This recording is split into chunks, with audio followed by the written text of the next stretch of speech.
चलिए आज हम दो तीन इम्पॉर्टेंट कॉन्सेप्ट्स के बारे में डिस्कस करेंगे। हमने एक न्यूज़ आर्टिकल शेयर किया और उस न्यूज़ आर्टिकल्स में से कुछ कॉन्सेप्ट निकल कर के आया। आज हम उनके बारे में चर्चा करेंगे। दो टर्म्स हमारे सामने हैं, जिसमें से एक टर्म बहुत डीपली हमें स्टडी करनी है, जो कि मौजूदा समय की चर्चा का विषय है। वो क्या है?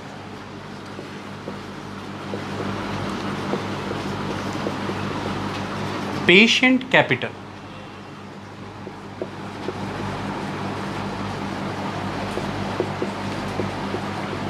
Portfolio capital and venture capital. हमारा फोकस मेनली किन पे रहेगा? Patient capital and portfolio capital. हम इसको कैसे यूज़ करेंगे वेंचर कैपिटल को, वो हम आपको बता देंगे। इसमें से भी फोकस पेशेंट कैपिटल। हम इसी के बाद आपको स्मार्ट मनी, हॉट मनी के बारे में बताएंगे चीज़ें। हॉट मनी हमने पहले भी डिस्कस किया है, स्मार्ट मनी के बारे में आप काफ़ी कुछ सीखेंगे। शुरुआत करते हैं पेशेंट कैपिटल की और पोर्टफोलियो कैपिटल की। हम इनको इन पॉइंट्स के कॉन्टेक्स्ट में समझाएंगे और यहाँ पर हम पेशेंट कैपिटल लिख लेते हैं।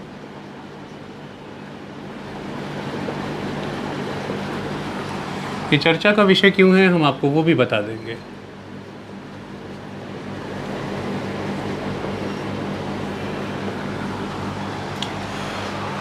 देखिए, तेज़ी से दुनिया क्लीन टेक्नोलॉजी की तरफ बढ़ रही है।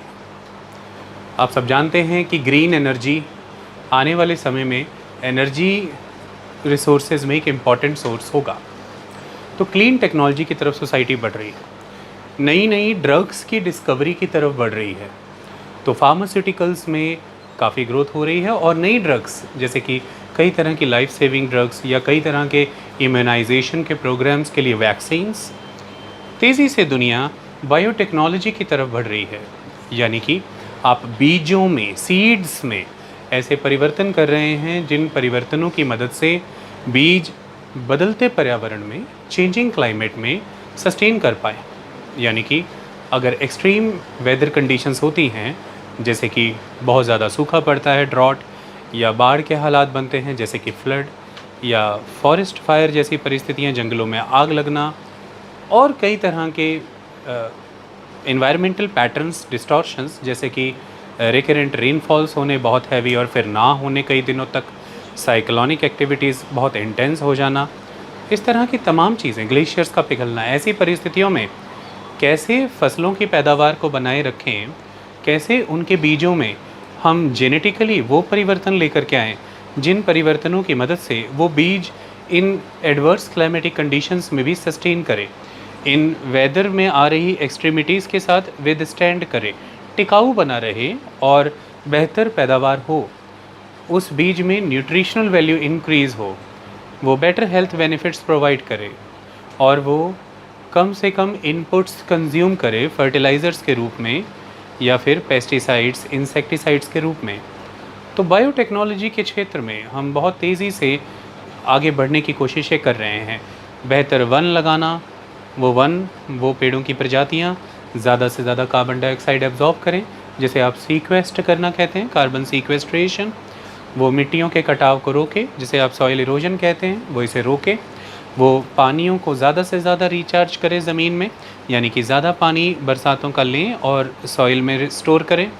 इस तरह से तेज़ गति से बढ़ने वाले पेड़, वन, जिनके कई तरह के पर्यावरण के लाभ हों, कई क्लाइमेटिक बेनिफिट्स होने चाहिए उनके, हम उनकी दिशा में भी आगे बढ़ रहे हैं। हम रिश्ते समझने की कोशिश कर रहे हैं कि छोटे छोटे कीट पतंगे और माइक्रो ऑर्गेनिज़म्स के पौधों के साथ, फूलों के साथ बदलते मौसमों में रिश्ते कैसे बन रहे हैं और हमें जो चुनौतियां आएंगी, क्योंकि कई तरह की आबादियां माइक्रो ऑर्गेनिज़म्स की ही सही या फिर उन कीट पतंगों की जो पॉलिनेशन कराते हैं, उनकी गिरती आबादी में भी हमें अच्छी फसलें चाहिए। इसके लिए हम क्या कर सकते हैं? तो चाहे वो बायोटेक्नोलॉजी है, चाहे वो क्लीन टेक्नोलॉजी है, क्लीन एनर्जी से जुड़ी हुई, चाहे वो फार्मास्यूटिकल्स के क्षेत्र में है, चाहे कई तरह की मार्केट्स हैं जो इमर्ज हो रही हैं, जैसे उदाहरण के तौर पर artificial intelligence, machine learning, internet of the things और बिग डाटा। इस तरह की चीज़ें, ये कैसे आने वाले समय में प्रोडक्शन कैपेसिटीज़ को बेटर कर सकती हैं, कैसे इनपुट कॉस्ट को रिड्यूस कर सकती हैं, कैसे बेटर इकोनॉमिक ग्रोथ प्रोवाइड कर सकती हैं, सब कुछ। इन तमाम क्षेत्रों की तरफ अगर हम देखें तो ये सभी क्षेत्र क्या बताते हैं, ये सभी सेक्टर्स क्या डिमांड करते हैं, इनकी कुछ खास डिमांड है। पहली, इनमें बहुत ज़्यादा इनोवेशन इन्वॉल्व है। आपको इनोवेशन पे बहुत काम करना है, आपको नई नई चीज़ें इनोवेट करनी है और पहले से इनोवेट हो चुकी चीज़ों की एप्लीकेशंस को समझना है, तो इनोवेशन पे बहुत काम करना है। आपको बहुत ज़्यादा काम रिसर्च एंड डेवलपमेंट पे करना है, तो आपको रिसर्च एंड डेवलपमेंट पे भी काम करना है। आप नए नए मटेरियल्स के बारे में रिसर्च करें, आप जीन से एसोसिएटेड जो वर्ल्ड है सारा, जेनेटिकल मेकअप जो उससे जुड़ी हुई दुनिया है, आप उस पर रिसर्च करें और क्या क्या परिवर्तन ला सकते हैं इनके बारे में स्टडी करें, फिर उन्हें डेवलप करें। So that development is required. आप रिसर्च को, उसकी फाइंडिंग्स को जब फर्दर नर्चर करते हैं और आप आउटपुट रिलेटेड आइटम्स की तरफ प्रोसीड करते हैं, आप चीज़ें डेवलप करते चले जा रहे हैं। तो हम जिन चीज़ों की बात कर रहे हैं, चाहे वो क्लीन टेक्नोलॉजी थी, चाहे वो बायोटेक था, एमर्जिंग मार्केट्स थी, या फिर ग्रीन टेक्नोलॉजी है, ये हाई लेवल इनोवेशंस बहुत बड़े पैमाने पर रिसर्च एंड डेवलपमेंट मांगते हैं। ये सारी चीज़ें करेंगे कहाँ आप? ज़रा गौर फरमाएं। आपको इन सारी चीज़ों के लिए एक नए तरह का इंफ्रास्ट्रक्चर भी तो चाहिए होता है। तो दिस इंफ्रास्ट्रक्चर इज़ रिक्वायर्ड, मतलब उस तरह की वर्कफोर्स चाहिए, उस तरह की लेबोरेटरीज़ चाहिए, और उसी तरह के आपको इक्विपमेंट्स चाहिए, आपको टूल्स भी इसी तरह के चाहिए, आपको इन्हें प्रोवाइड करने के लिए उस तरह के सप्लायर्स और इनके बायर्स यानी कि मार्केट्स भी तो चाहिए जो आपने प्रोड्यूस किया है। तो मतलब जब आप ये सारी चीज़ें क्रिएट कर रहे हैं, दिस इंफ्रास्ट्रक्चर, इसका मतलब आप एक नए सिस्टम की रचना कर रहे हैं। मतलब आप जिस प्रक्रिया में जा रहे हैं वो बहुत ज़्यादा सिस्टमिक है। सवाल ये उठता है कि ये चीज़ें क्या करेंगी आप जब इतनी इनोवेशन, इतनी रिसर्च एंड डेवलपमेंट कर रहे हैं, जिसके लिए आप इंफ्रास्ट्रक्चर तक सारा नया खड़ा कर रहे हैं, जिसमें कि स्किलिंग बहुत इम्पॉर्टेंट होगी, एजुकेशन बहुत इम्पॉर्टेंट होगी, ट्रेनिंग बहुत इम्पॉर्टेंट हो जाएगी। ये सारी चीज़ों से ही ये वर्कफोर्स मिलेगा, क्योंकि आपको ह्यूमन कैपिटल का जो कॉन्सेप्ट है वो नए तरीके से दिमाग में लाना पड़ेगा कि आपको इस फील्ड के लिए ह्यूमन कैपिटल चाहिए, तो आपको उसे एक पुनर्विचार की तरफ ले जाना होगा।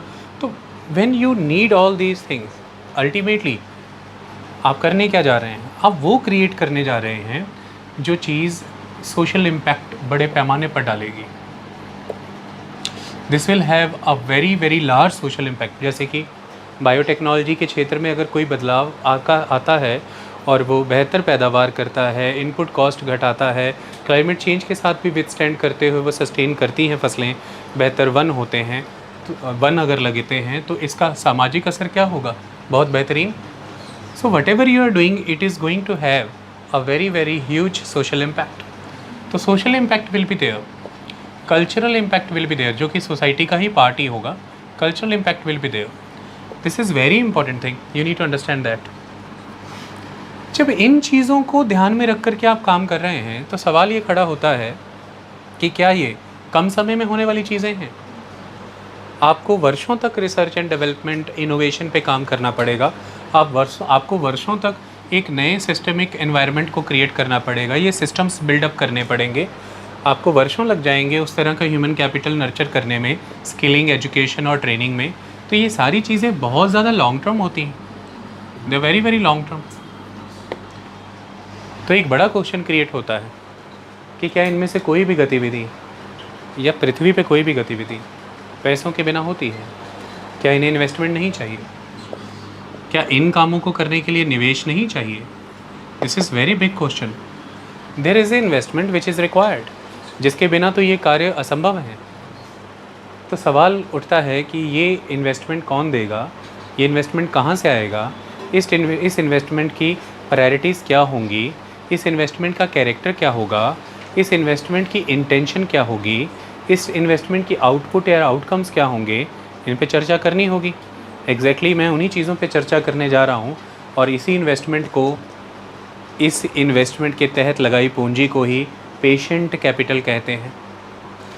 This patient capital is very very important capital nowadays. If any sort of investment you need for the purpose of emerging markets and emerging technologies, you need to have that much patience. You need to have that much patience to understand that it will take a very very longer period for this industry to nurture, for this technology to realize into the outcomes, output, for the purpose to have some sort of yield, some sort of products. And by that time, during this journey, you will have many type of volatilities. So many ups and downs will be there, many volatilities will be there, risks will be there. So once you are going to invest, you have to have a lot of risk appetite. आपके पास risk absorb करने का मादा होना चाहिए, आपके पास इतनी tolerance होना चाहिए, आप बहुत ज़्यादा टॉलरेंट होना चाहिए। क्यों? क्योंकि पैसा निवेश करिए और 10, 15, 20, 25 साल के लिए भूल जाइए। क्योंकि उद्देश्य क्या था निवेश का? उद्देश्य तुरंत और फौरी तौर पर लाभ कमाना नहीं था।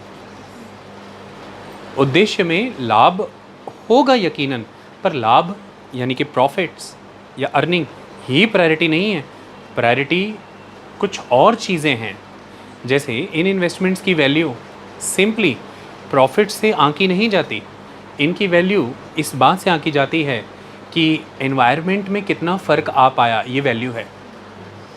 You have created a value by creating environment, this environment which is more sustainable, which is more sustainable. So this value that you have achieved by creating a sort of environment which is more sustainable, this value is a value in this investment. The value that you are going to create by having a positive social impact. जब आपने positive social impact create किया तो वो positive social impact भी इसकी एक value है। वो एक पॉजिटिव इन्वायरमेंटल इम्पैक्ट इसकी एक वैल्यू है।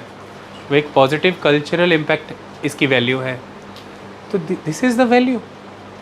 कितने शिशु, कितने लोग, कितनी बीमारियों से मुक्त हुए, समाज की सेहत बेहतर हुई, लोग पिछड़ेपन से, मार्जिनलाइजेशन से निकले, गरीबी दूर हुई, कुपोषण दूर हुआ, भूखमरी यानी कि हंगर दूर हुई, आर्थिक पिछड़ापन दूर हुआ कई लोगों को, जिन तक अब तक शिक्षा नहीं पहुंची थी। आपके निरंतर किए जा रहे इन निवेशों के माध्यम से जो टेक्नोलॉजी डेवलप हुई, जो सिस्टम्स डेवलप हुए और जिस तरह का वर्किंग काडर क्रिएट हुआ, उसने उन रिमोट एरियाज़ में और उन अनरीचेबल कम्युनिटीज़ तक अब जब ये एजुकेशन, ये इलाज और रोज़गार के ये अवसर पहुंचाए हैं, इससे उनके जीवन में जो सकारात्मक बदलाव आए हैं, ये वैल्यू है इस इन्वेस्टमेंट की।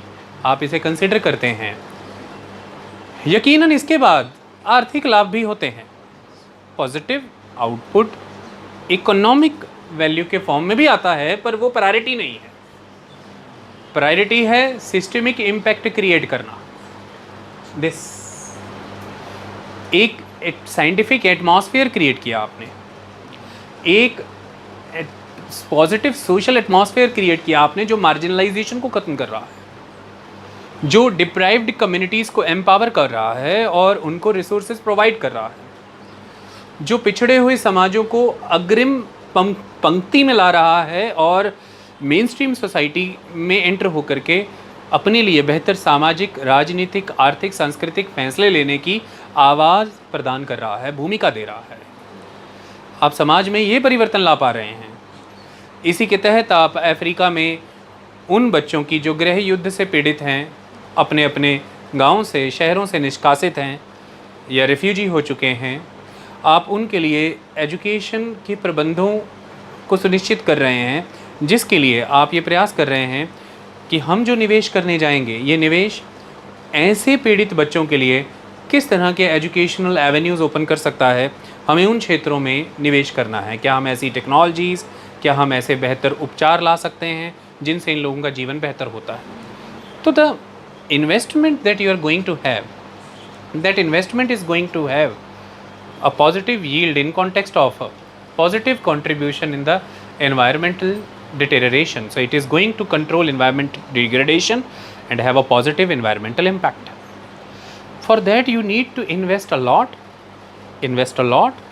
for a longer period of time, because it will take a lot of innovation, lot of research and development, lot of trials, trainings, skilling, lot of applications. Then somehow you are going to able create some sort of change on ground.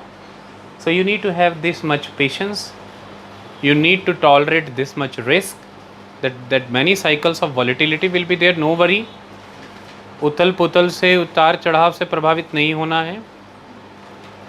जिस cause के साथ चले हैं, जिस sound fundamental idea के साथ चले हैं, जो एंड अचीव करने के लिए चले हैं, उसे यूं ही थोड़े से बाज़ार के उथल पुथल की वजह से त्याग नहीं देना, थोड़े से भी मार्केट के ड्विंडल होने की वजह से छोड़ नहीं देना, फौरी तौर के लाभ और नुकसानों को नहीं देखना।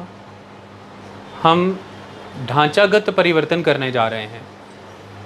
आप you are going to create a structural change.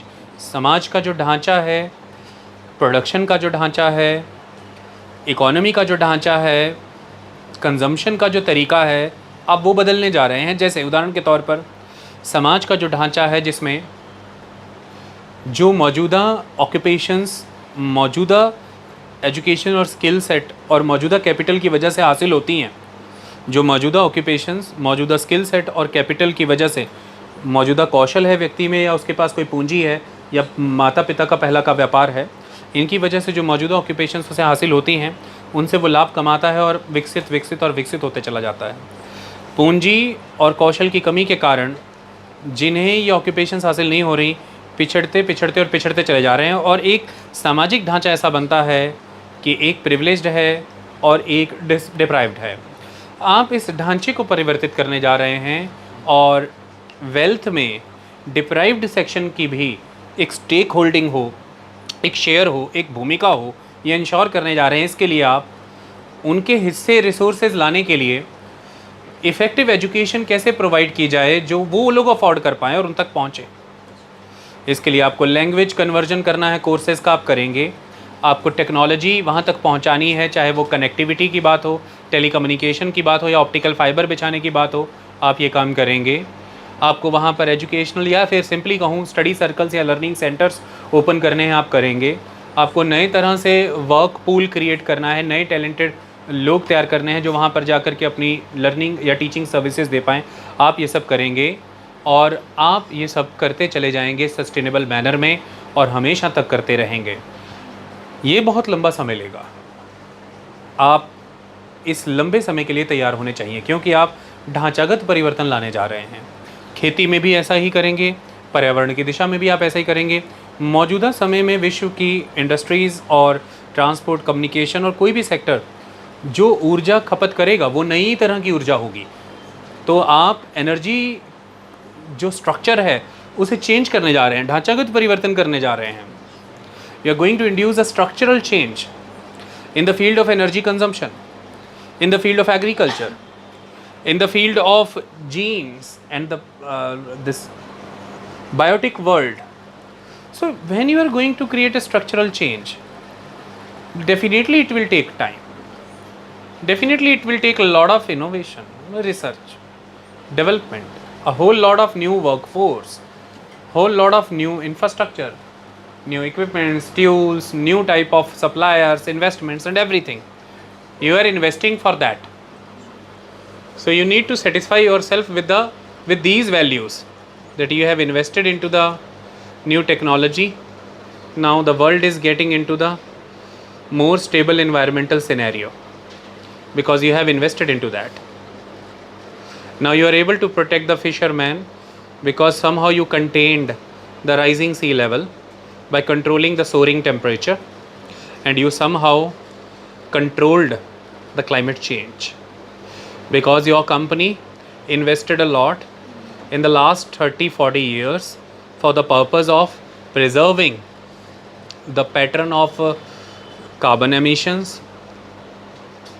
Your company invested a lot for the development of new avenues of energy. Company invested a lot for the purpose of new type of seeds which can withstand with this lesser availability of water or the extreme or adverse climatic conditions, because you invested a lot in these things, and now you are having results in many ways, in way of social development of the people, those who were highly deprived, a better living standards, more stable life, more sustainable economy, and a better future or tomorrow, that is a better promise for the upcoming generations. Look, this इसके लिए निवेश की ज़रूरत है। ये निवेश कहाँ से आएगा? वो व्यक्ति जो प्रतिदिन शेयर मार्केट को देख रहा है और अपने आज के लगाए पैसे को कल ही मटेरियलाइज कर लेना चाहता है, वो व्यक्ति जो स्पेकुलेशन से चल रहा है कि ये 4 दिन बाद इतना बढ़ सकता है, इस यूनिट को होल्ड कर लो, ज़्यादा से ज़्यादा ले लो और कल बेच देना या 4 दिन बाद बेच देना, या वो व्यक्ति जो कह रहा है कि सोना गिरने वाला है, एग्ज़िट ले लो, बेच के निकलो, स्टॉक गिरने वाले हैं, एग्ज़िट ले लो, म्यूचुअल फंड गिरने वाले हैं, एग्ज़िट ले लो। Look, these type of investments are primarily motivated with the profits. ये profits के लिए होती हैं, ये income generation के लिए होती हैं, और ये बिल्कुल भी risk tolerant नहीं होती, इनमें risk appetite नहीं होता, इनमें क्षमता नहीं होती, ये risk को आते देख करके तुरंत exit लेते हैं। ये बहुत ज़्यादा शॉर्ट टर्म ओरिएंटेड चीज़ें होती हैं। आपकी कोशिश हमेशा इस चीज़ को लेकर के होती है कि आप कैसे अपने लिए मुनाफे बनाएं, और दूसरी तरफ इस चीज़ को लेकर के होती है कि कैसे मुनाफे बनते रहें, कैसे मुनाफे बनाएं और कैसे मुनाफे बनते रहें। मतलब आपकी इन्वेस्टमेंट अप्रिशिएट होती रहे मुनाफों के तौर पर अभी, और आपकी इन्वेस्टमेंट स्टेबिलिटी के साथ मुनाफे देती चले जाए। ये प्राइमरी कंसर्न है, और इसी को ध्यान में रख करके आप निवेश करते हैं। वो अलग तरह का निवेश है, इसे हम पोर्टफोलियो कैपिटल के रूप में देखते हैं।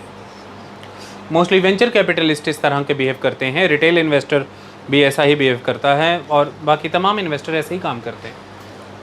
इसीलिए इन सब में से बिल्कुल अलग खड़ा है patient capital. Patient capital smart money है, वो हॉट मनी नहीं है। हॉट मनी जो बहुत हॉट है, वॉलेटाइल है, स्टेबल नहीं है, जिसमें रिस्क टॉलरेंस कुछ नहीं है, जो तुरंत एग्ज़िट लेती है, जो फटाफट मटेरियलाइज होना चाहती है, जो हाईली लिक्विड है, जो लिक्विडिटी में रहना चाहती है, जो एनकैश होना चाहती है तुरंत।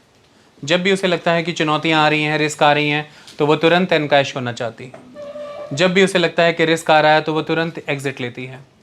वो ऑलवेज़ इस फॉर्म में रहती है कि जब भी ज़रूरत पड़े वो लिक्विड हो जाए, यानी कि तुरंत पैसे में बदल जाए। तो this is the hot money.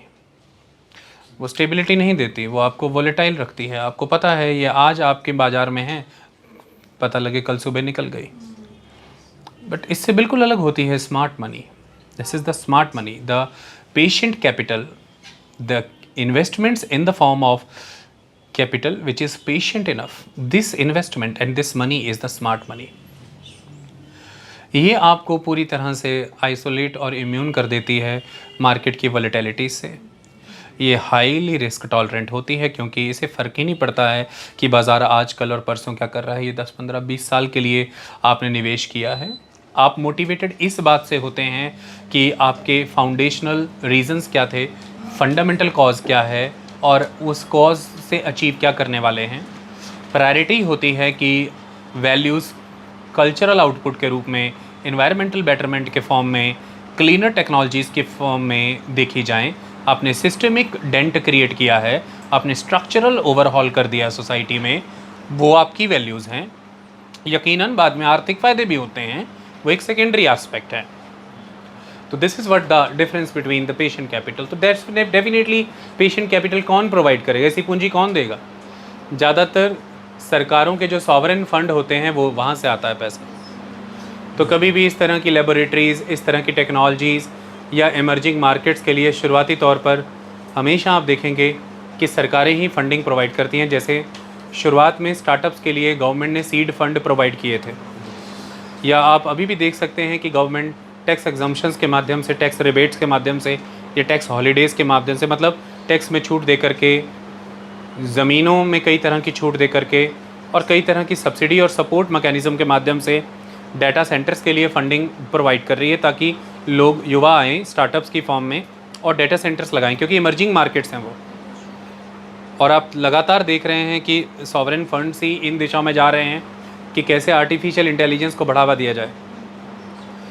अगर कोई प्राइवेट वेंचर यूनिवर्सिटी लगाना चाहता है जो आर्टिफिशियल इंटेलिजेंस और फ्यूचरिस्टिक टेक्नोलॉजी के बारे में पढ़ाएंगी, तो राज्य सरकारें कैसे उन्हें कई तरह की रिबेट दें, ज़मीनी कार्रवाई को तुरंत हल कर दें, उन्हें ज़मीनें दे दें।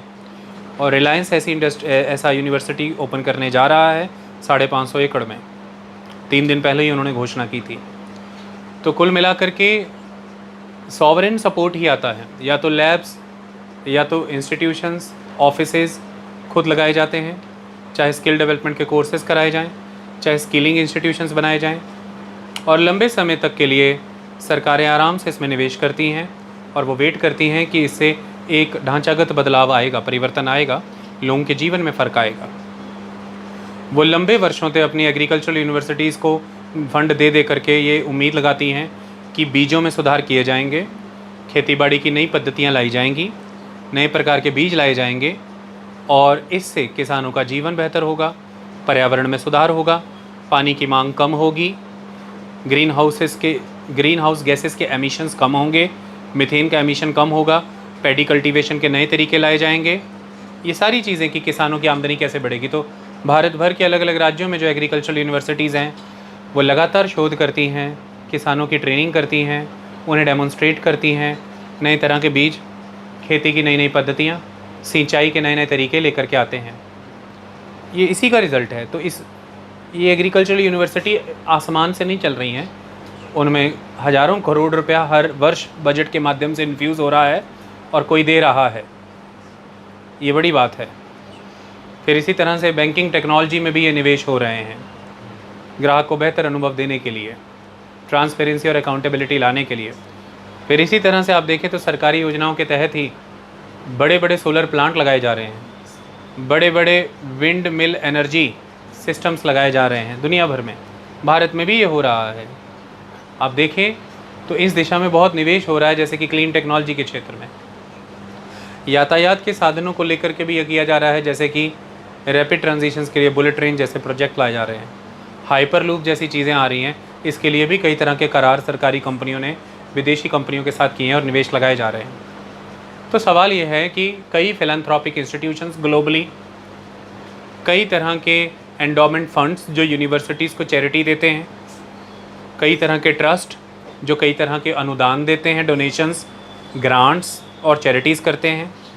तो आप देखेंगे ग्लोबली बहुत सारे ऐसे फिलैंथ्रोपिक इंस्टीट्यूशंस हैं, बहुत सारे ऐसे एंडोमेंट फंड्स हैं, बहुत सारी ऐसी सॉवरेन इन्वेस्टमेंट्स हैं जो इन क्षेत्रों में जाती हैं, जो क्षेत्र सिस्टमिक चेंज लाने के लिए काम कर रहे हैं, जहाँ पर डीप रिसर्च एंड इनोवेशंस की ज़रूरत है, जहाँ पर सोशल, एनवायरमेंटल, कल्चरल और पॉलिटिकल जो इम्पैक्ट आने उसकी वैल्यू मैटर करती है। और यकीनन एक समय के बाद इकोनॉमिक रिजल्ट्स भी आपको मिलेंगे। लंबे समय के लिए पैसा निवेश हुआ रहता है, पैसे की इस निवेश की जर्नी के दौरान कई बार वॉलेटाइल्स होती है मार्केट, अंतर नहीं पड़ता है। तो आप भारत ही सरकार को और राज्यों की सरकारों को ध्यान में रख करके ज़रा विचार कर लीजिए कि सॉलिड वेस्ट मैनेजमेंट से जुड़े हुए निवेश, क्लीन टेक्नोलॉजी से जुड़े हुए निवेश, इमर्जिंग मार्केट्स से जुड़े हुए नए जो मार्केट्स इमर्ज हो रहे हैं उनसे जुड़े हुए निवेश, बायोटेक्नोलॉजी से जुड़े हुए निवेश, फार्मास्यूटिकल्स में लाइफ सेविंग ड्रग्स और बेहतर गुणवत्ता से भरा हुआ सस्ता इलाज मिल सके, लोगों को जीवन बच सके, इससे जुड़े हुए निवेश कहाँ से आ रहे हैं। जैसे अभी आप जानते हैं सर्वाइकल कैंसर के लिए आई जो वैक्सीन है, जो महिलाओं के जीवन में वरदान का काम कर सकती है, वर्षों से निवेश हुआ है इसमें, तब जा कर के वो विकसित हो पाई है वैक्सीन। 20-20 साल तक निवेश होते हैं। तो मैं आज आपको एक बात बताता हूँ,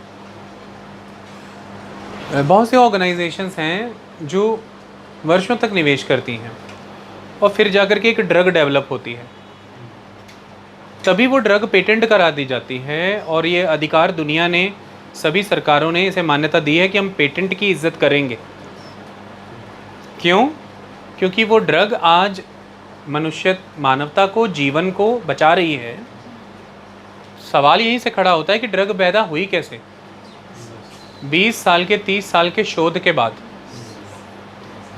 वो 20 से 30 साल तक उन वैज्ञानिकों को, उनके परिवारों को, जहाँ से वो वैज्ञानिक आए, उन एजुकेशनल इंस्टीट्यूशंस को, उन वैज्ञानिकों को जो लैब चाहिए थी, वो ज़मीनें, लैब के डेडिकेटेड इक्विपमेंट्स, टूल्स, वो लैब का सामान जहाँ से आएगा, वो सप्लाई चेन्स, ये सारा स्किल, ट्रेनिंग, एजुकेशन, ये सारा ह्यूमन कैपिटल, हज़ारों करोड़ निवेश होता है इसमें। किसी ने जिगरा बांध के किया होता है, 1980 में किया होता है, सन 2000 में आपको उसका फ़ायदा मिलना शुरू होता है। दवाई दुई आपकी जान 2000 में, सन 2010 में तो बच रही है, क्योंकि किसी ने 30 साल पहले शुरू कर दिया था निवेश उस क्षेत्र में। ये नहीं है कि कल किया और आज रिजल्ट मिल जाएंगे। उसने किया है तो उससे ये स्ट्रक्चरल चेंजेस आए हैं, ये सिस्टमिक चेंजेस आए हैं। तो आज धरती से टीबी, पोलियो काफ़ी हद तक नियंत्रित हो गया। पोलियो तो इरेडिकेट ही हो गया, टीबी कई हद तक नियंत्रित हो गया।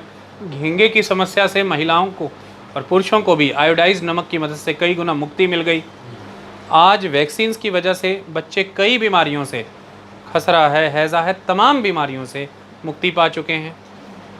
लेकिन इनके लिए दुनिया भर के निवेशकों ने निवेश करके और दुनिया भर की संस्थाओं ने दिन रात काम करके 15, 20, 30 सालों में वो प्रोडक्ट डेवलप किए हैं जो प्रोडक्ट आज ये कर पा रहे हैं। उनका लाभ आप सीधे ले पा रहे हैं, क्योंकि आज उन वैक्सीन्स की मदद से आज आप उन बीमारियों से नहीं जूझ रहे। तो आप देखें कि आज लाइफ स्पैन कितना बड़ा हो गया, जीवन कितना लंबा हो चुका है। आज आपका जीवन, पहले 35 साल आयु थी एवरेज, 37 साल, आज 70 साल तक पहुंच चुकी है। दुगनी किसने कर दी उम्र मनुष्य की? मनुष्य की उम्र दुगनी करना स्ट्रक्चरल चेंज नहीं लाए, सामाजिक परिवर्तन नहीं आया, सोशल वैल्यू नहीं हासिल हुई हमें। तो मनुष्य के जीवन आयु दुगनी करने का कार्य उन दवाओं को है, उन बेहतर चिकित्सक पद्धतियों को है, उन बेहतर जो मेडिसिनल डोजेज हैं, प्रैक्टिसेस हैं, उनको है। ये हुआ कैसे? उन निवेशों की मदद से हुआ। लगातार MRI, CT स्कैन, इस तरह की जो मशीनों का लाभ आज आप ले रहे हैं, ये क्रांति है, क्योंकि इनमें वर्षों तक निवेश हुआ। कंप्यूटर टेक्नोलॉजी, वर्षों तक निवेश हुए हैं, इसलिए शुरुआत में ये सारी चीज़ें पेटेंट रहती हैं। फिर धीरे धीरे इनमें बदलाव आता है। फिर ये पेटेंट का समय ख़त्म होने के बाद ये जेनेरिक हैं, फिर कोई भी बनाता है, वो अलग बात है। लेकिन विश्व का समाज इसे मान्यता देता है कि इसने एक परिवर्तन लाया है और इसको अब इसका मूल्य मिलना चाहिए। तो वो दवाएं तब महंगी होती हैं। फिर कई बार लोगों को उनकी कीमत दिक्कत भी देती है। पर सवाल ये है, 20 साल तक किसी ने चू नहीं की थी, वो निवेश करके चुप रहने का काम किया था। आपके 20 साल तक पैसे निवेश रहे हैं और आपको कहा जाए कि ठंडे होकर बैठ जाओ। जब 20 साल आपने पेशेंस रख लिया है, उसके बाद आपको उसका मूल्य तो मिलना ही है। तो पेशेंस बहुत रिक्वायर्ड है, लॉन्ग टर्म होता है ये सब सारी चीज़ें, क्योंकि इसका उद्देश्य किसी व्यक्ति, किसी संस्था या समाज के तुरंत लाभ के उद्देश्य पूरे करना नहीं है, तुरंत इम्पेशेंस को सर्व करना नहीं है, रिस्क को देख के दौड़ जाना, भाग जाना, डर जाना नहीं है, एकदम से कॉज को छोड़ देना, फंडामेंटल आइडिया को छोड़ देना, एग्जिट ले लेना नहीं है। ये तो बने रहना, तटस्थ रहना, टिके रहना, डटे रहना और नतीजे निकाल के चलना।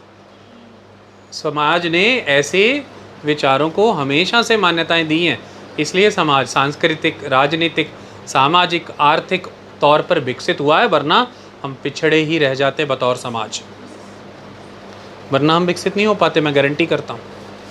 तो इस तरह के कैपिटल्स अखबारों में, आर्टिकल्स में जहाँ कहीं भी सुनेंगे तो आपको यही दिखेगा कि इस तरह की टेक्नोलॉजी की भारत बात तो करता है, पर पब्लिक सेक्टर को छोड़ दे तो प्राइवेट सेक्टर में अभी बहुत कमी है पेशेंट कैपिटल की। प्राइवेट सेक्टर रेडी नहीं है क्योंकि पेशेंट कैपिटल का एटमॉस्फेयर नहीं है। तो आपको जब आर्टिकल ऐसे सुनने को मिल जाएं, देखने को मिल जाएं खबरें, तो आपको याद रखना है कि पेशेंट कैपिटल क्या है। मैं वही समझाने का तब से प्रयास कर रहा हूँ। तो प्राइमरी गोल पेशेंट कैपिटल का क्लियर हो गया अब हमें कि प्राइमरी गोल क्या है। स्ट्रक्चरल ओवरहॉल करना, सिस्टमिक चेंजेस लेकर के आना और लॉन्ग टर्म इन्वेस्टमेंट्स हैं ये, जिसकी वजह से आप कई तरह के social, cultural, economic values develop करते हैं। हाँ, पॉलिटिकल वैल्यूज़ डेवलप करते हैं, हाँ इकोनॉमिक वैल्यूज़ भी मिलते हैं। लेकिन दूसरी तरफ जो पोर्टफोलियो कैपिटल रहता है वो एक सिंपल टर्म है। वो उसका मतलब क्या है कि किसी भी एक व्यक्ति के पास कितने डाइवर्स एसेट्स का कलेक्शन है। तो पोर्टफोलियो सिंपली आपका पोर्टफोलियो क्या होता है? Your portfolio is simply your collection of diverse assets. आपने थोड़ा पैसा बॉन्ड में लगाया है, थोड़ा पैसा स्टॉक में लगाया है, थोड़ा पैसा रियल एस्टेट में लगाया है। It's simple. ये जो बॉन्ड, स्टॉक, रियल एस्टेट में आपने सारा पैसा लगाया है, ये सारा कलेक्ट करके ये आपका पोर्टफोलियो है। तो देखा जाता है कि आपका पोर्टफोलियो कितना स्टेबल है, कितना अनस्टेबल। अगर बहुत ज़्यादा पैसा स्टॉक्स में, इक्विटी मार्केट में लगाया, शेयर बाज़ार में, और तो फिर आप कहेंगे कि आपका पोर्टफोलियो काफ़ी रिस्की है, वोलेटाइल है। अगर काफ़ी बड़ा हिस्सा उसका बॉन्ड में, डेट मार्केट में लगाया, यानी कि लोन दिया हुआ है लोगों को, या फिर रियल एस्टेट वगैरह है, तो फिर कहा जाता है कि ठीक है, it is bit stable but not rewarding. Stable है बट उतना रिवार्डिंग नहीं है, आउटपुट नहीं देगा, क्योंकि रिस्क नहीं है तो फिर आउटपुट भी उतना नहीं होगा, कमाई उतनी नहीं होगी। लेकिन अगर पहले वाला पोर्टफोलियो रिस्की है तो वो इनकम भी दे सकता है ज़्यादा। तो रिस्क बोले तो ज़्यादा इनकम, सेफ्टी, सिक्योरिटी और स्टेबिलिटी बोले तो कम इनकम। तो सेफ्टी और रिस्क के बीच के बैलेंस को अराइव करके एक व्यक्ति तय करता है कि उसका पोर्टफोलियो क्या होगा।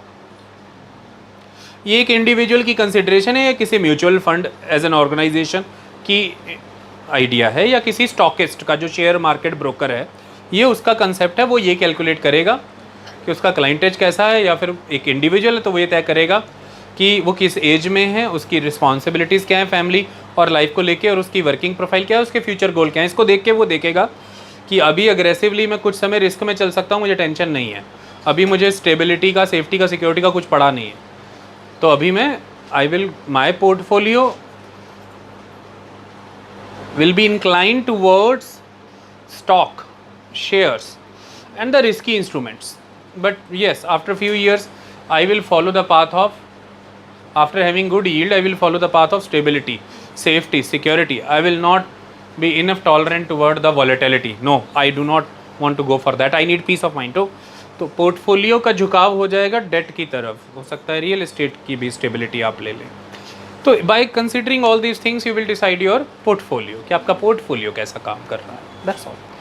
सिंपल स्टैंडर्ड से कुछ फार्मूले होते हैं कि 40% इधर लगा लो, जैसे कि सिंपल होता है कि 20% गोल्ड और ऐसे एसेट्स में लगाइए, मेटल में, बाकी बचे हुए 80% का आप इतने परसेंट रियल एस्टेट में, बाकी स्टॉक में और डेट में, ऐसा करके कॉम्बिनेशन बना देते हैं। तो that is what the portfolio capital is. Portfolio capital is primarily associated with the individual's income returns. It is not associated with the areas like the patient capital associated with. So इसकी priority simple profit है, individual का profit है, risk tolerant नहीं होता है, depend करता है mindset of the individual. Investor क्या चाहता है, वो रिस्क टॉलरेट करना चाहता है तो फिर वो लगा रहेगा रिस्की सेक्टर्स में, और अगर वो सेफ्टी स्टेबिलिटी फॉलो करता है तो फिर वो उनसे एग्जिट करके डेट और इन इंस्ट्रूमेंट्स की तरफ आ जाएगा, वो स्टेबिलिटी का पाथ फॉलो कर लेगा। तो it is a choice of the individual. तो पोर्टफोलियो कैपिटल, स्टूडेंट हमारे ने पूछा था कि पेशेंट कैपिटल, पोर्टफोलियो कैपिटल का फ़र्क क्या है। बस कैपिटल वर्ड सेम है इसलिए लगा उन्हें कि इसका कोई कंपैरिजन है। कंपैरिजन नहीं है। कैपिटल मतलब कि दोनों ही निवेश हैं, एक निवेश का उद्देश्य ही अलग है, कैरेक्टर ही अलग है, रिजल्ट्स ही अलग हैं। दूसरा निवेश ये है कि वो किसी का अगर निवेश है तो वो उसके आगे पोर्टफोलियो वर्ड लगा है, वो बता रहा है कि जो निवेश हैं वो किस कैरेक्टर के हैं। The collection of your assets, आपने निवेश करके जो एसेट्स हासिल किए हैं वो उनका कलेक्शन जब आप स्टडी कर रहे हैं तो आप देख रहे हैं कैसा है, रिस्की है कि सेफ़ है, सिक्योर है, वॉलेटाइल है कि नॉन वॉलेटाइल है, रिवार्डिंग है, यील्डिंग है कि स्टेडी और स्टेबल इनकम देता है बट नॉन रिवार्डिंग मैनर में। आप इन सारी चीज़ों को उसमें स्टडी करते हैं। पेशेंट कैपिटल का ठीक ठाक मुकाबला वेंचर कैपिटल से कर सकते हैं। वेंचर कैपिटलिस्ट भी पैसा लगाते हैं निवेश के रूप में। उनके उद्देश्य ज़्यादातर वेंचर कैपिटलिस्टों के जो एजेंडे होते हैं वो ये होते हैं कि उन्हें मुनाफे पर फोकस करना है। 3 से 5 साल में कंपनी से एग्जिट मार जाते हैं, अब कंपनी को पब्लिक कर देते हैं फटाफट। कंपनी नर्चर की, खड़ी की, कोई स्टार्टअप खड़ा किया, नर्चर किया, कोई प्राइवेट ऑर्गेनाइजेशन कुछ भी खड़ा किया, नर्चर किया, जैसे ही वो अपने पीक पे पहुंचा, अच्छा खासा जनरेशन कर लिया उसने रेवेन्यू, इस पॉइंट पे वो एग्जिट ले लेंगे। अपना पैसा बनाया, निकल लिया। अब किसी और को ग्रास रूट से उठाएंगे, रिवार्ड कर पैसा इन्वेस्ट लगाएंगे, खड़ा करेंगे, मनी अप्रिशिएट हुई, इन्वेस्टमेंट अप्रिशिएट हुई, एग्जिट, फिर कोई और अप्रिशिएट। तो वो आइडियाज़ लेंगे कि कौन स्टार्टअप से हमसे आइडियाज़ मांगे जाएंगे, उनका पोटेंशियल स्टडी किया जाएगा, उनका प्रोफाइल देखा जाएगा, और वेंचर कैपिटलिस्ट उस वेंचर में फिर पैसा लगा देगा। और फिर पैसा लगाने के बाद फिर वो ये देखेगा कि भाई मेरे किसके साथ करार क्या है, शेयर होल्डिंग है, मुझे शेयर होल्डिंग देता है, या इतने % का परमानेंट कट प्रोवाइड करता है, किस तरह के मुझे रिटर्न्स देगा, वो उनका आपस का करार है। उसके हिसाब से वो अपना पैसा निकालने में कंसर्न्ड है कि मुझे क्या मिलेगा। शार्क टैंक में आपने देखा होगा वो जो प्रोग्राम आता है कि आपका एजेंडा ये है, हाँ टाइप ऑफ जो इन्वेस्टमेंट है, उसके बाद आपकी जो कमाई में हिस्सेदारी कैसे तय होगी वो एक डिफरेंट बात है। आप मालिकाना हक में कुछ हिस्सा ले लें, शेयर होल्डिंग ले लें, आप उनसे परमानेंट इनकम मांग लें, या फाइनल जब कंपनी लिक्विडेट की जाएगी या कंपनी आगे बेची जाएगी उसमें से आपका हिस्सा आएगा, वो देखा जाता है, वो अलग बात है। तो this is what the venture capitalist. वो बहुत ज़्यादा उनके इंटेंशन नहीं है कि कोई स्ट्रक्चरल चेंजेस लाने हैं, कोई फ्रंटियर एक्टिविटीज़ करनी है, फ्रंटियर लेवल टेक्नोलॉजी, कोई इमर्जिंग मार्केट्स में जाना है, बहुत ज़बरदस्त उन्हें विकसित करना है, या क्लीन टेक्नोलॉजी, बायोटेक्नोलॉजी, या इस तरह के सामाजिक परिवर्तन। ये पेशेंट कैपिटल का रोल है। वेंचर कैपिटलिस्ट क्लियर है, जो मैंने आपको अभी बता दिया है, मुनाफे से प्रेरित होते हैं, उनका उद्देश्य मुनाफा कमाना है। इसी उद्देश्य से कंपनियां और आइडियाज़ भी वही उनके लिए वर्क करते हैं जो मार्केटेबल हैं, जो इकोनॉमिक एक्टिविटी से जुड़े, जो आपको यील्ड ला करके दें, और बहुत लंबे समय में नहीं, ठीक ठाक समय के अंदर। समय मांगा जाता है कितना भाई, 1 साल, 2 साल, 3 साल, 5 साल, कितना, मोटा माटी 3 से 5 साल के बीच में एग्जिट लेना होता है। तो आप देखेंगे कई वेंचर कैपिटलिस्ट इंडिया में भी खड़े हुए हैं। आप देखेंगे पहले इन्होंने ये बनाया, फिर ये बनाया, 5-6 चीज़ें खड़ी कर दी और आज वो अच्छी चल रही हैं, वो एग्जिट लेते रहते हैं, ये बनाते हैं। तो जैसे मान लीजिए कि किसी ने भारत पे बनाया, फिर आगे बढ़ गए तो ड्रीम 11 में लगा दिया पैसा, फिर वो बनाया, फिर आगे बढ़ गए तो कोई और बना दिया, जैसे कि स्विगी बना दिया, फिर आगे बढ़ गए तो ज़ेरोदा बना दिया। ऐसा बनाते चले जाएंगे, उसमें एंटर होते जाएंगे, बनाते जाएंगे, अपना ठीक ठाक इन्वेस्टमेंट का रिटर्न निकाल के आगे एग्जिट।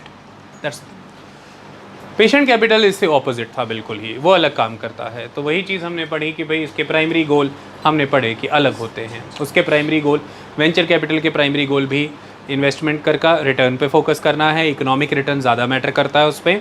इसके प्राइमरी गोल हमने डिस्कस कर लिया कि आप कई तरह की वैल्यूज़ के आउटपुट चाहते हो, सिर्फ इकोनॉमिक वैल्यू नहीं। प्रायोरिटीज़ हमने डिस्कस कर ली, अभी आपको बता दिया कि दोनों की प्रायोरिटीज़ क्या होती हैं। We discussed it a lot. Time horizon हमने बता दिया कि भाई जो पोर्टफोलियो कैपिटल होते हैं वो डिपेंड करता है इंडिविजुअल का इंटरेस्ट मैटर क्या है। मेजॉरली ये शॉर्ट से मिड टर्म के ही कैपिटल रहते हैं। Venture capital short mid term के होते हैं, ज़्यादा लॉन्ग टर्म के नहीं। लेकिन हाँ, पेशेंट कैपिटल का सिंपल फार्मूला है भाई, ये तो लॉन्ग टर्म ही चलता है, ये लॉन्ग टर्म है, लगे रहो बस। टाइम हराइजन, एसेट लिक्विडिटी मैंने बताया, पेशेंट कैपिटल तो भाई इलिक्विड है बिल्कुल, आप तो बस लगा गए हैं, अब देखा जाएगा। अभी आप चाहें कि अब आप उसे इनकैश कर लें अपनी इन्वेस्टमेंट को, तो आपने इन्वेस्टमेंट की है एक अच्छी वैक्सीन बनाने के लिए, हाँ ना, 2 साल हुए हैं अभी वैज्ञानिकों को, 3-4 साल। वो कह रहे हैं कि सर ऐसा है ना कि वायरस, वो कैपिटलिस्ट को से इधर आइए सर, वायरस जो होता है या तो उसमें खाली DNA होता है या खाली RNA, ठीक है, दोनों एक में नहीं होते। तो अभी हमने DNA वाला पकड़ा था, 2 साल तो उसी में लगे रहे, जाके पता चला ओह माय गॉड ये तो चलेगा ही नहीं, अब हम RNA वाला पकड़ रहे हैं, अभी पकड़ में नहीं आया, पकड़ेंगे, एक्सपेरिमेंट करेंगे। अच्छा अभी वायरस ही पकड़ रहे हो, मतलब चुन रहे हो कि कौन सा वायरस चुनना है। कहते हैं हाँ, पहले चुनेंगे उसको, फिर उस पर दवाइयाँ डाल के देखेंगे, 5-6 साल तो इसी में लगेंगे, फिर दवा बनाएंगे, टेम्परेचर, प्रेशर, लैटिट्यूड पे कैसी चलती है वो देखेंगे। तो अच्छा फिर कहते फिर धीरे धीरे कुछ वॉलेंटियर इकट्ठे करेंगे, इश्तिहार जारी करेंगे, आओ मानवता की सेवा के लिए, समाज की सेवा के लिए कोई आगे आओ, टीके देने हैं आपको। फिर वॉलेंटियर आएंगे, टीके लगाएंगे, करते करते जब वॉलेंटियर्स को देखेंगे, फिर कुछ साल पहले डोज का टीका देके वॉलेंटियर को रोज़ हर मंडे बुलाया करेंगे कि क्या क्या हुआ आपके साथ, खाने पीने में कुछ रैशेज़ आए, कुछ हार्मोनल इम्बैलेंस, गुस्सा आता था, ये वो कहेंगे नहीं एवरीथिंग इज़ नॉर्मल, मैं सही हूँ, ठीक है, सेकंड टीका लगा दें, आप वॉलेंटियर करेंगे, वो कहेंगे हाँ क्यों नहीं, लोगों के लिए, मानवता के लिए क्यों नहीं।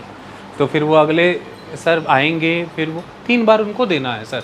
उसके बाद एक बड़ी जनसंख्या को चुनेंगे सर, रैंडम अलग अलग प्रायद्वीपों पे, कॉन्टिनेंट पे, उनको देने दूने के बाद जब ये पता हो जाएगा, नत्थी हो जाएगा कि हाँ, तब लॉन्च करेंगे vaccine with complete result. Sir जब वो बिकेगी ना तब कोई पैसा आएगा। पैसा इनकैश करना है आपको। अभी तो DNA RNA ही ढूंढ रहे हैं, और आप पैसा लगा के बैठे कि माई गॉड मेरा पैसा फंसवा दिया किसी ने। कह रहा था जब वैक्सीन कम आएगी तो 100 गुना कमाई होगी। वैक्सीन तो आएगी मेरे मरने के बाद। ये तो मतलब अभी तो 3 साल में कुछ RNA ही ढूंढ रहा है। ये तो बहुत इलिक्विड होता है भाई, ये लिक्विड नहीं होता। पोर्टफोलियो कैपिटल, शाम को बैठे हुए हैं, एंजाइटी हो गई, एकदम से बाजार हिल गया, कितने यूनिट इकट्ठे हुए हैं स्टॉक के, ऐसे करके एक क्लिक मार के बेच दो। सोना है, जाओ सुनहरे के पास जाके बेच दो। ज़मीन है, जाओ जाके औंधे पौंधे दाम में ही बेच दो अगर 2 मिनट में बेचनी है, नहीं तो 2-4 दिन में बिकी जाएगी। ये लिक्विड होते हैं। ऐसे ही वेंचर कैपिटल भी काफ़ी हद तक लिक्विड होता है, तो ये लिक्विड है। मैनेजमेंट स्टाइल क्या होता है? तो पेशेंट कैपिटल में मैनेजमेंट स्टाइल ये है कि आप एसोसिएटेड रहते हैं ऑर्गेनाइजेशन से, मेंटरिंग करते हैं, गाइडेंस किसी उद्देश्य के साथ ही आप जुड़े हैं ना। अगर आप कोई फिलैंथ्रोपिक सोसाइटी भी हैं, या अगर आप कोई एंडोमेंट फंड हैं, उस यूनिवर्सिटी को के ट्रस्टी हैं, या उसको ट्रस्ट देते हैं, या चैरिटी देते हैं, या फिर आप कोई सॉवरेन फंड हैं, तो आप नेचुरली उन्हें स्टीयर करेंगे ऑर्गेनाइजेशन को, किस दिशा में जाना है, क्या बनाना है, सही काम कर रहे हैं कि नहीं, उद्देश्य आपके वो चल रहे हैं। तो मैनेजमेंट आप मेंटरिंग की भूमिका निभाएंगे, एसोसिएटेड रहेंगे, कॉज से जुड़े हुए हैं आप, तो मैनेजमेंट स्टाइल कुछ ऐसा चलेगा। इसमें तो भाई आपका पोर्टफोलियो कैपिटल है, आपने निवेश कर दिया, आप अपने घर में बैठे हैं। आप थोड़ी नहीं जाके रिलायंस वालों को कहेंगे यार अच्छे से काम कर लो प्लीज़ यार, या HDFC वालों को कहेंगे मैंने आपके स्टॉक ले रखे, आप कर क्या रहे हैं? पहले एक रेजिग्नेशन दे गया टॉप क्लास, अब दूसरा। और हरियाणा में क्या कर रहे थे आप लोग? माय गॉड, मिडिल ईस्ट में भी मत किया करो, मेरा डूब रहा है शेयर। तो कहेंगे तो चुप करके बैठ जाके शेयर लिया, जाके बेच दे, ज़्यादा ही आग लगी है। तो इसमें भाई मैनेजमेंट स्टाइल कुछ है नहीं है इसमें, ठीक है। वेंचर कैपिटल में क्या होता है कि आपने इसमें अलग अलग कैटेगरीज रहती हैं। शुरुआत में ये तो एक तरीका ये है कि आपने आज प्रमोटर को आपने जो आइडिया लेकर के आया उसको देखा, आपने उसको कहा आइडिया पिच करो, बताओ, सुनाओ, समझ, बताया उसने, और आपने उसको पैसा दे दिया, निवेश कर दिया। दरअसल आप उसके आपने पहली पूंजी उसमें लगा दी, प्रमोट कर दिया, प्रमोटर हैं आप। उसके बाद आप उनके कामकाज में कोई दिलचस्पी नहीं रखने की ज़रूरत, और आपको उसमें देखने की भी ज़रूरत नहीं। एक तरीका ये भी होता है, वो सब देखेंगे, वही लोग करेंगे। आपको सिर्फ कंपनी के बैलेंस शीट्स के रिजल्ट्स क्या दे रहे हैं, प्रॉफिट्स कहाँ खड़े हैं, उसमें आपकी हिस्सेदारी है। हाँ, दूसरा तरीका कि ये भी होता है कि आप कामकाज में भागीदारी भी देंगे, आप इंटरेस्ट लेंगे, आप फैसलों में भी होंगे, क्योंकि शेयर होल्डिंग अगर आपने ले ली तो आप फैसलों में भी आ सकते हैं, मैनेजमेंट में भी आ सकते हैं। लेकिन देखा जाएगा भूमिका क्या है, कि क्या आप क्रिएटिव साइड पे जा रहे हैं या एडमिनिस्ट्रेशन साइड पे जा रहे हैं, ये अलग अलग। तो different sort of management style इसके होते हैं, it depends. Is that clear? Risk tolerance हमने अभी डिस्कस कर लिया भाई। ये तो पेशेंट कैपिटल तो बहुत ज़्यादा ही रिस्क टॉलरेंट ही है, इसको तो कुछ पता है। 20 साल पैसा लगा के सो जाओ घोड़े बेच के, टेंशन ही मत लो कि वैक्सीनों का बाजार डूब रहा है, कोई नहीं उठा रहा ग्रीन एनर्जी को, सोलर पैनल औंधे बादाम गाम गिर गए, गिरने दो, इसलिए हम कर भी नहीं रहे। हमारा उद्देश्य ये है कि सोलर पैनल लगें, लोग बाग स्वच्छ ऊर्जा का इस्तेमाल करें, उस दिशा में काम करो। सस्ते, किफ़ायती, टिकाऊ सोलर पैनल हमें बनाने हैं, हम वो बनाने में लगे हुए। तो इसका रिस्क टॉलरेंस बहुत ज़्यादा होता है। पोर्टफोलियो कैपिटल का रिस्क टॉलरेंस इस बात पर डिपेंड करेगा कि जो कैपिटल जो पोर्टफोलियो है उसमें एसेट्स किस कैरेक्टर के हैं, मैंने बता ही दिया। अगर आप बहुत ज़्यादा शॉर्ट टर्म और मिड टर्म, या जिन्हें हम शॉर्ट कैप या मिड कैप इन्वेस्टमेंट ऑप्शंस कहते हैं, स्टॉक्स कहते हैं, रिस्की रहते हैं, वो बहुत अग्रेसिव हैं, वो आपने उनमें लगा दिया तो आपका रिस्क, आप उसमें रिस्क बहुत ज़्यादा है, और आप तुरंत अगर निकलना चाह रहे हैं तो आप रिस्क टॉलरेंट नहीं है। सेकेंड एस्पेक्ट इज़, अगर आपने बहुत ज़्यादा सेफ़ और सिक्योर फील्ड में लगाया है, जैसे आपने डेट इंस्ट्रूमेंट में लगाया है, इसका मतलब आप बेफिक्र होकर के सोना चाहते हैं, आपको चुनौतियां या रिस्क नहीं चाहिए, क्योंकि आपको क्विक एग्जिट नहीं लेना है, आपको लंबे समय तक इंटरेस्ट या डिविडेंड चाहिए, because you want longer term incomes in the form of interest, dividends, regular income, and you do not want to face any sort of insecurity, you are not having any appetite to tolerate the risk, you will go for the debt. If you are risk tolerant, you will go for the aggressive investments, you will have more rewards, but ultimately technically here you are not even the risk tolerant, because whenever you will see कि the आपके investments compromise, you will have immediate exit, because उसमें exit के chances fast हैं, इसलिए आप ये सब कर पाते हैं। Is that clear? That's all. Primary providers कौन रहते हैं मैंने बता दिया। पोर्टफोलियो कैपिटल में तो प्राइमरी प्रोवाइडर, ये कैपिटल कौन प्रोवाइड करता है? आप ही लोग, retail investor, any mutual fund, any other organisations, लेकिन इसके प्राइमरी प्रोवाइडर कौन होते हैं पेशेंट कैपिटल के? इसके प्राइमरी प्रोवाइडर तो मैंने बताया फिलैंथ्रोपिक ऑर्गेनाइजेशन, एंडोमेंट फंड्स होते हैं, सॉवरेन फंड्स होते हैं, और फैमिली ऑफिसेस, फैमिली फाइनेंस करती है। जैसे ये घराना, जैसे दुनिया भर में आपने देखा ही होगा कि उनकी बात अक्सर चलती है। वो कौन आए थे इंडिया में, मैं नाम भूल रहा हूँ, वो कोई एक चाय वाला था ना, उसके साथ भी खिंचवा करके गए थे वो, बिल गेट्स। ओ मैं भूल गया, सॉरी, चाय वाला याद। तो बिल गेट्स कई संस्थाओं में अनुदान देते रहते हैं, ऐसा उनके बारे में कहा जाता है। हालांकि कई कंट्रोवर्सी है भी, कई लोग ये भी वीडियो बनाते हैं कि आप सबको क्या लगता है कि बिल गेट्स बहुत बड़ा फिलैंथ्रोपिस्ट है, ये वो, ऐसा है नहीं, वो सारे भविष्य को कंट्रोल कर लेना चाहता है। जो भी है, भविष्य की तकनीकों में लगा रहा तो भविष्य कंट्रोल होगा ही भाई। लेकिन हाँ, बिल गेट्स की संस्था और बिल गेट्स तमाम विश्व में इस समय जो emerging markets, green technology, space technology और बायोटेक्नोलॉजी, फार्मास्यूटिकल्स में उनका निवेश बहुत भारी है, और ठंडे होके बैठे हैं अगले 25 साल के लिए, कोई टेंशन नहीं है। तो वो फिर आपको इस तरह के, जैसे आप ही इस मतलब your family offices, your family is providing that fund, you are providing that fund to your this organization, this organization, this organization, this organization. Either you will have access to the funds of the trust, any endowment organization, or the sovereign funds, or any philanthropic institutions, any charitable institutions, or you can provide funds to your organization by yourself. Is that clear? So such are the funds. ये हैं primary providers. Characteristics, मैं तब से character ही पढ़ा रहा था, इस investment का कैरेक्टर ही अलग है। ये स्ट्रक्चरल ओवरहॉल करने के दिशा में काम करती है, सिस्टमिक चेंजेस लाना चाहती है, इसकी जो वैल्यू है वो अलग है, एनवायरमेंटल, कल्चरल, सोशल वैल्यूज़ पर फोकस करती है, ये इसका कैरेक्टरिस्टिक है। उसका कैरेक्टरिस्टिक मैंने बता दिया, इनकम ही, इंटरेस्ट, डिविडेंड उसका फोकस है। अब वो देखना है कि कितना रेगुलरली वो चाहते हैं, कितना अग्रेसिव चलते हैं, कितना आराम से चलते हैं, उन्हें शॉर्ट टर्म में बड़े गेन चाहिए या वो लॉन्ग टर्म की पीस के साथ एक ठीक ठाक कॉर्पस कलेक्ट करना चाहते हैं, ये सारी कंसिडरेशंस होती हैं। और इम्पैक्ट भी मैंने आपको तब से समझा ही रहा हूँ कि कौन इम्पैक्ट क्या लाता है। इसका इम्पैक्ट इकोनॉमिक ही होगा, पोर्टफोलियो कैपिटल का, वेंचर कैपिटल का भी इम्पैक्ट जो है वो ज़्यादातर तो इकोनॉमिक ही होता है। हाँ, आपने उस आइडिया के बाद कुछ इनोवेट हो गया, it's a different matter, but जो प्राइमरी जो इम्पैक्ट आता है वो तो इकोनॉमिक सेंस में ही आता है। उस इम्पैक्ट में बहुत सारे इम्पैक्ट है ना, एम्प्लॉयमेंट क्रिएशन, इंफ्रास्ट्रक्चर डेवलपमेंट, तमाम चीज़ें भी तो हो रही हैं ना, लेकिन जो प्राइमरी इम्पैक्ट है वो इकोनॉमिक सेंस में आता है। इसके इम्पैक्ट हम जानते हैं कैसे हैं। सोशल इम्पैक्ट बहुत इंपॉर्टेंट चीज़ है, कल्चरल इम्पैक्ट इंपॉर्टेंट चीज़ है, इकोनॉमिक इम्पैक्ट आता है। Is that clear? तो this is what the concept is. हमने स्मार्ट मनी के इस कॉन्सेप्ट को जाना जो कि पेशेंट कैपिटल होता है, हमने हॉट मनी का कॉन्सेप्ट भी जाना, हमने देखा कि पेशेंट कैपिटल कितनी बड़ी ज़रूरत है मौजूदा समय की, हमने उसे इन सब टर्म्स के तहत आइडेंटिफाई करने की कोशिश की और हमने इनके बीच के अंतर को भी आपको समझाया। एक बार हम इसको आपके सामने पढ़ देते हैं आपको, ताकि क्लियर हो जाए कि अगर आपके सामने रिटन मैटर आएगा तो आप इसे आइडेंटिफाई कैसे कर पाएंगे। How would you identify? Okay, patient capital जितना समझाया उसे इमेजिन करने की कोशिश करिएगा, क्योंकि लिखने में चीज़ें कुछ ऐसे ही आएंगी। Patient capital focuses on long term value creation and social impact without demanding quick profits. ये 3 लाइनें अब इमेजिन हो रही हैं। In contrast, portfolio capital refers broadly to the total collection of diverse financial assets like bonds, stocks and real estate held by an investor to balance risk and maximize overall returns. इनके purposes और differences क्या हैं? Patient capital definition. Patient capital, also known as long-term capital, it is investment money provided to businesses with an extended time horizon, often several years or even decades. Priorities क्या हैं?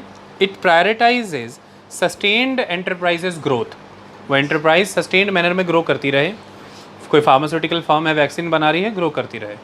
कोई clean technology की दिशा में organisation काम करती है, वो grow करती रहे। It prioritises sustained enterprise growth, systemic change और social impact over immediate quarterly profit. Immediate quarterly profit के ऊपर ये किन बातों को तरजीह देती है? Sustained enterprise growth, systemic change और सोशल इम्पैक्ट पे। Okay, next is key characteristic. Patient capital is highly tolerant of risk, typically tied to, किससे जुड़ी जाती है, किससे जुड़ी होती है? Typically tied to early stage early stages of the technology, early stages of the innovation, early stages of product से जुड़ी होती है। और हैवीली रेगुलेटेड सेक्टर या रेगुलेशन हैवी सेक्टर्स, जिन पर रेगुलेशंस बहुत तगड़ी हैं, तो प्राइवेट इन्वेस्टर तो उसमें आने से ही डरता है, तो ये उनसे जुड़ी रहती है, जैसे क्लीन एनर्जी, बायोटेक्नोलॉजी और फ्रंटियर मार्केट्स।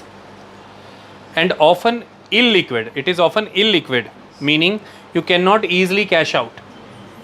So इसका कैरेक्टर क्या है? It is highly tolerant of risk, typically tied to the early stages of the innovation or development, or associated with the regulation heavy sectors like the clean energy, biotech or frontier markets, and it is often illiquid, that is you cannot easily cash it out. Who will provide it? The primary providers. The sovereign wealth funds will provide the investment. University endowments will do that. Many sort of charitable foundations and family offices. So these are the primary providers. Now the portfolio capital, this refers to the total basket of financial assets owned by an individual or institution. Priorities, it focuses on diversification, that is spreading the risk and generating revenue through dividend, interest or capital appreciation. इसकी key characteristic क्या है? It can encompass highly liquid assets like publicly traded stocks, share market, shares है आपके पास, और fixed income products, debt instruments. Investors continuously manage their portfolios to balance their personal risk tolerance with the financial goals. Financial goal क्या है और risk tolerate करने की क्षमता कितनी है, उस हिसाब से बैलेंस करते रहते हैं आप। प्राइमरी प्रोवाइडर कौन है, इसमें निवेश कौन करता है? Everyday retail investors like you, mutual funds and institutional managers, fund managers वगैरह, वही इसमें पैसा लगाते हैं। पेशेंट कैपिटल को स्मार्ट मनी क्यों कहते हैं? Why do you call it smart money? Patient capital is called smart money because it prioritises structural value and long term impact over quick speculative profits. Unlike hot money that chases short-term trends, patient capital provides businesses with the stability needed to survive volatility, innovate, and achieve sustainable scale. उस स्तर तक पहले पहुंच जाओ कि आप self sustain कर पाओ खुद को। The smart money label is attributed to patient capital for several specific reasons, and the reasons are: first, it aligns with the true value creation. मतलब instead of rushing to exit a business in 5 to 6 years, patient investors accept 7 to 10 plus 15, 20 years timelines. This gives companies room to build iconic products, perform deep research and development, and solve complex real world problems. तो जो कई बार आप सुनते हैं cancer की दवा आ गई, या कई बार आप सुनते हैं कि ये जो अब CT स्कैन में और MRI में टेक्नोलॉजी अब जो आई है, ये मतलब दिस इज़ आइकॉनिक। तो इस तरह के आइकॉनिक प्रोडक्ट अगर सोसाइटी को चाहिए, फ्रंटियर मार्केट में डील करना है, मतलब मेडिकल क्षेत्र की अब ये लिमिट आ रखी फ्रंटियर, इसको खिसका के आगे कर रहा है कोई एक नई मशीन ला करके। तो if you need to deal with the frontier markets, if you need to deal with the innovation, और you need to bring iconic products, so definitely you need to perform deep research and development, and why you are doing this? To solve the complex problems of the society. So that is why the patient capital is highly aligned with the true value creation. Okay, so this gives companies room to build iconic products, perform deep research and development, and solve complex real world problems. Next is why it is called smart money. Second point is it insulates against market price panics. Market panic से आपको insulate कर देता है। Patient capital creates a buffer between emotion and strategy. Emotion और strategy के बीच का buffer है ये। देखो इमोशन क्या है, एक मिनट में बाजार गिर गया, चढ़ गया, गिर गया, सेंटीमेंट, ठीक है। आपकी स्ट्रेटजी उसी से नहीं प्रभावित होनी चाहिए। इमोशन और स्ट्रेटजी के बीच में एक बफर है, वो पेशेंट कैपिटल है कि इमोशन कुछ भी है, अभी वैक्सीन के क्षेत्र में कोई भी हल्ला हो रहा है, कुछ भी, डोंट वरी। हमारी जो स्ट्रेटजी है वो हम इस चीज़ से चलेगी कि हमारा फंडामेंटल गोल क्या था, हमारा फाउंडेशनल आइडिया क्या था, हम समाज में बदलाव क्या लाना चाहते थे, संस्कृति में हम जीवन को देना क्या चाहते थे, मनुष्य को दिखना कैसा चाहते हैं। तो उस हिसाब से लगे रहेंगे हम, do not worry about that. तो इसलिए फिर बाज़ारों के पैनिक से आपको इंसुलेट कर देता है आपका पेशेंट कैपिटल, इसलिए ये मनी स्मार्ट मनी है। Okay, so patient capital creates a buffer between emotion and strategy. Investors treat market volatility as a natural part of the journey rather than a reason to abandon a fundamentally sound business plan. छोड़ना नहीं है उस business plan को, वो fundamentally बहुत sound है, सिर्फ market volatility को देख करके उससे बाहर आने की कोशिशें नहीं करनी है, इमोशनली होके फैसले नहीं लेने हैं, स्ट्रेटजी इमोशंस नहीं बनाएंगे, स्ट्रेटजी बिजनेस प्लान की साउंडनेस बनाएगी। डोंट वरी, टाइम लग रहा है, देखा जाएगा। Enable deep structural transformations. Why it is called smart money? ये स्मार्ट है, इसमें स्मार्ट है क्यों? क्योंकि ये स्ट्रक्चरल ट्रांसफॉर्मेशंस करती है। It builds systemic infrastructures, factories and long term capabilities rather than just chasing the short term market sentiment और price swings. pragmatic rigor. True patient capital is not a giveaway. It still demands financial returns and operational rigor, but it expects a sensible return profile like 5 to 10% after the gestation period. देखिए, ये कोई sentimental निवेश, emotional fool निवेश नहीं, pragmatically rigorous है ये भी। इसमें प्रैग्मेटिक व्यू है पूरा, कमाई भी देखी जाएगी, कमाई वाला एजेंडा ही है, तभी बिजनेस प्लान लिखा गया है। We will see, we will look into that, और वो इंश्योर भी किया जाएगा।